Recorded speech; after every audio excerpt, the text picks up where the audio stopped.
Shari, you're going to need to unmute yourself.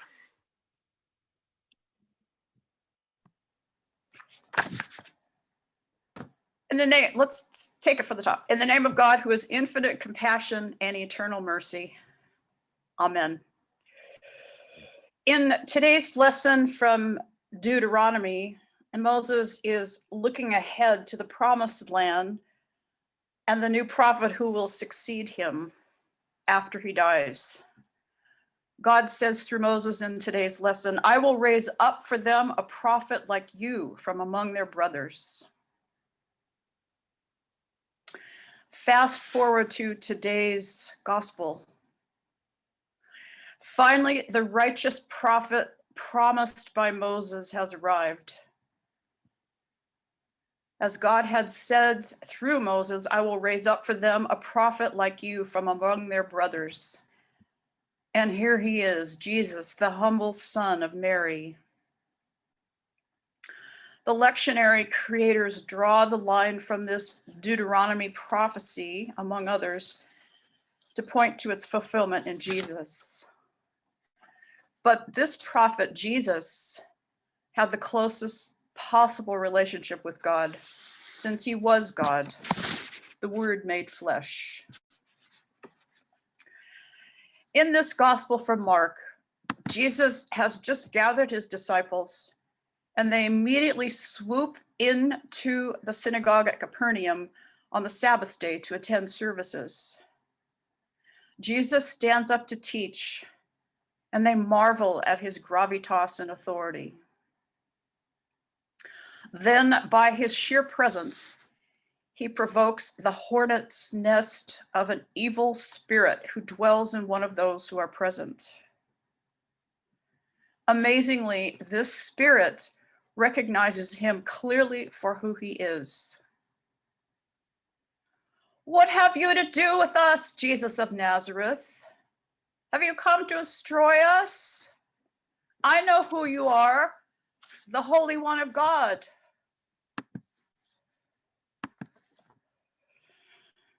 Jesus casts the demon out with these words. Be silent, come out of him.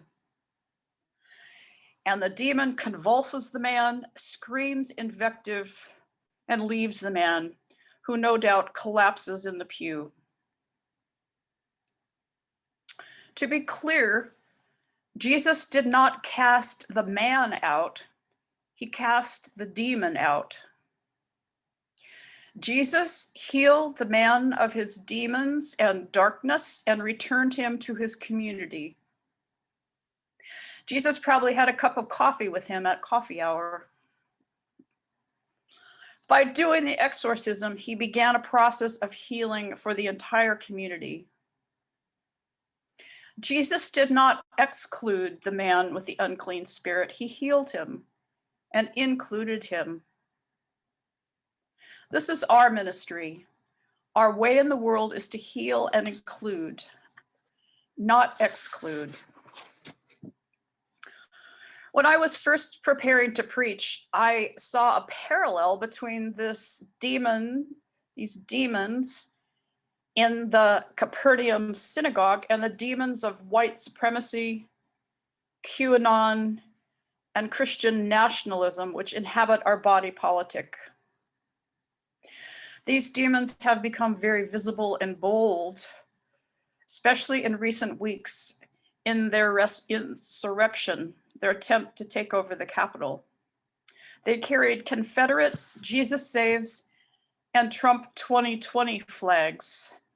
And as some have noted, the media did not highlight the fact that they also carried Christian symbolism, long crosses, and other things. Would that we were able to simply say, be silent and come out. But there is no short-term fix. Jesus showed his disciples, and he shows us what we are to do. We are to be healers and reconcilers. We are not to be those who castigate and throw out. And these capital insurrectionists are not demons. I was reminded of Mahatma Gandhi's principle. We have no enemies, only opponents. One of Mahatma's tenets was to make friends with your enemies. Opponents must be held accountable, but they can only be healed by love. He, of course, got this from Jesus, from Luke's gospel. Love your enemies, do good to those who hate you, bless those who curse you, and pray for those who abuse you.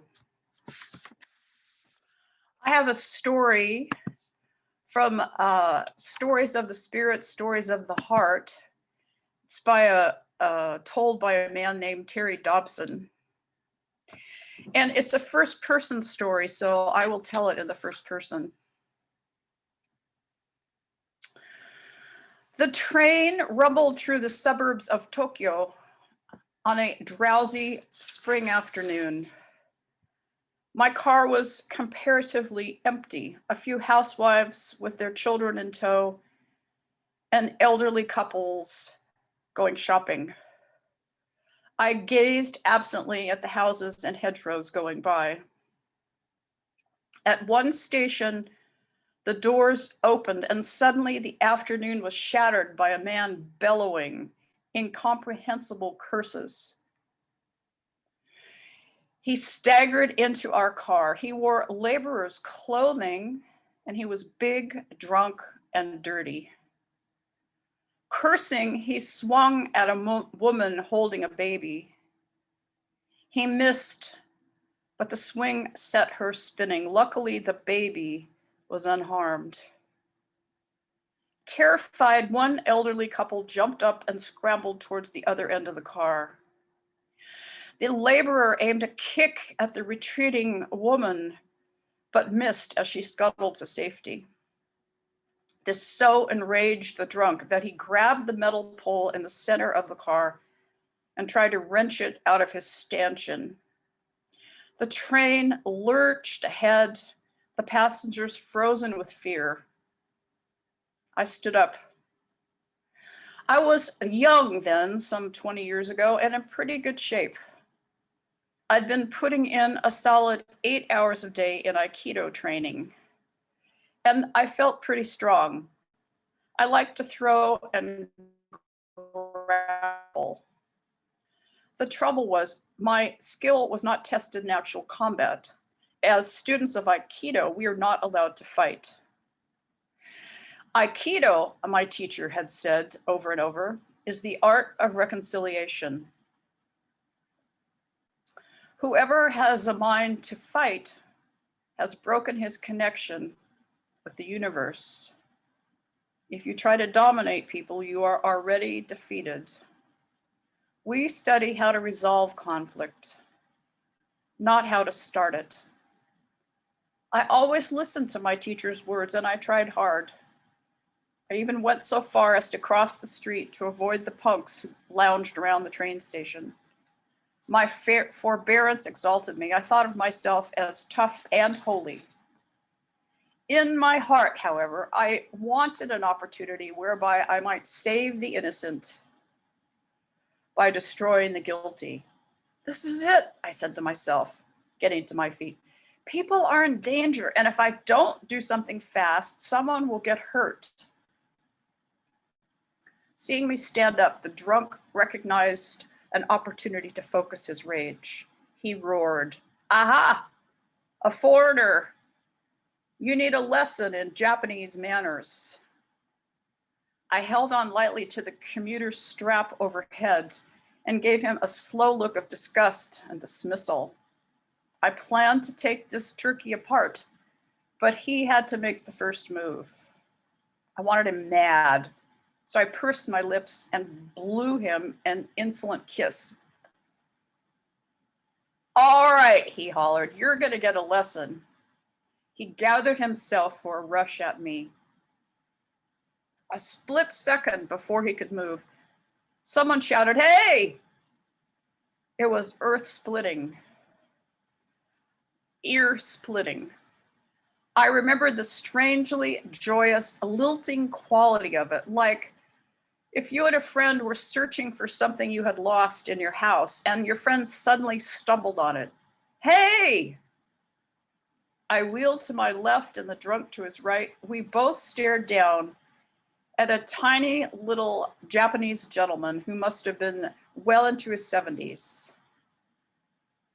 He took no notice of me, but he beamed delightedly at the laborer as though he had a most important, most welcome secret to share. "Come here," said the man.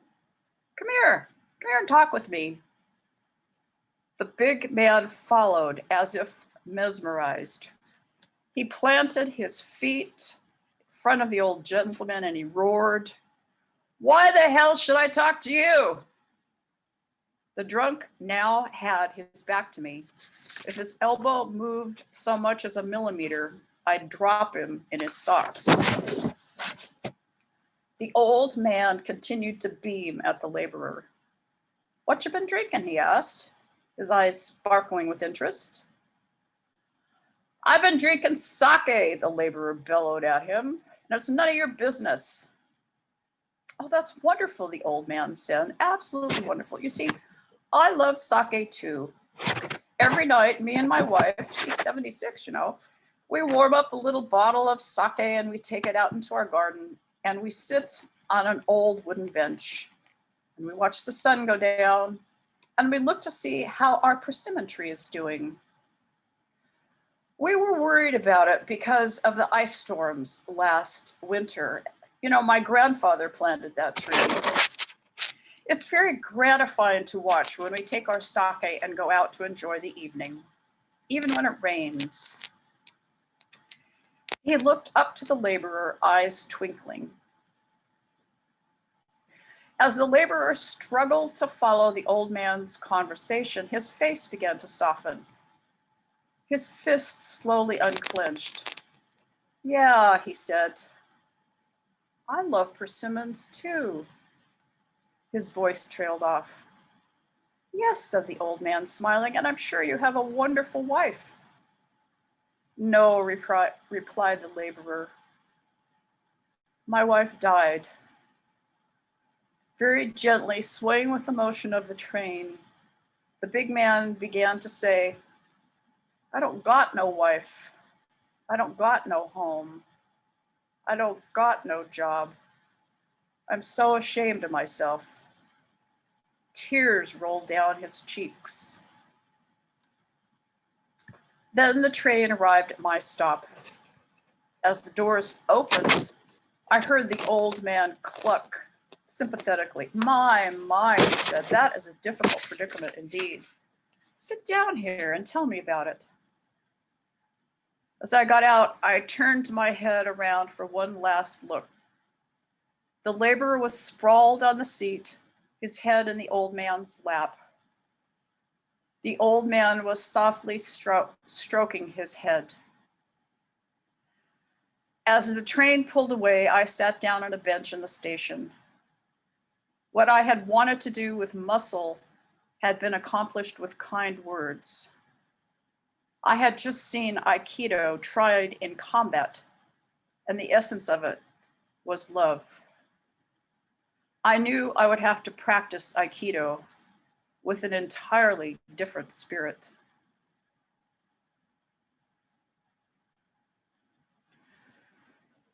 Let you and I remember to receive everyone, even our opponents, with kindness and hospitality and love. Amen.